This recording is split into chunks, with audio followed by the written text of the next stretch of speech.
নমস্কাৰ, মই উৎপল দাস ফেন ক্লাব গোলাঘাট তথা নেক্সাছ ৱেলফেয়াৰ ছ'চাইটিয়ে বৰ্তমান লকডাউনৰ পৰিস্থিতিৰ প্ৰতি লক্ষ্য ৰাখি গোলাঘাট জিলাত এটা অঞ্চলত প্ৰায় 60 ঘৰ দৰিদ্ৰ মানুহক কিছু খাদ্য সামগ্ৰীৰ যোগান ধৰিছিলে, য'ত তেওঁলোকে সামাজিক দূৰত্বটো বজাই ৰাখি লগতে হেণ্ড ছেনিটাইজাৰ আৰু মাস্ক ব্যৱহাৰ কৰি কিছু খাদ্য সামগ্ৰী তেওঁলোকে বিতৰণ কৰিছিল, য'ত তেওঁলোকে চাউল, দাইল, বিস্কিট, আলু, পিঁয়াজ এই সকলোখিনি এই 60 ঘৰ দৰিদ্ৰ মানুহক আগবঢ়াইছিল।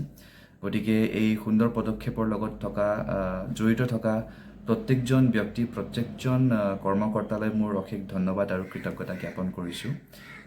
আশা কৰিছোঁ কৰোনা ভাইৰাছ আৰু ইয়াৰ দ্বাৰা হোৱা COVID-19ৰ যিটো ভয়াৱহ পৰিস্থিতি বা পৰিৱেশ, এই সকলোখিনি এটা সময়ত নাইকিয়া হ'ব, যদিহে আমি সকলোৱে সচেতন আৰু সজাগ হৈ থাকোঁ, যাৰ বাবে আটাইতকৈ গুৰুত্বপূৰ্ণ কথাটো হ'ল আমি সকলোৱে সামাজিক দূৰত্বটো বজাই ৰাখিব লাগিব, নিজকে, নিজৰ পৰিয়ালবৰ্গক ঘৰৰ ভিতৰত আবদ্ধ কৰি ৰাখিব লাগিব, ঘৰৰ ভিতৰত যিমান পাৰে পৰিষ্কাৰ পৰিচ্ছন্নতাটো বজাই ৰাখি ঘনে ঘনে নিজৰ হাত দুখন চাবোনেৰে ভালকৈ ধুই ৰাখিব লাগিব।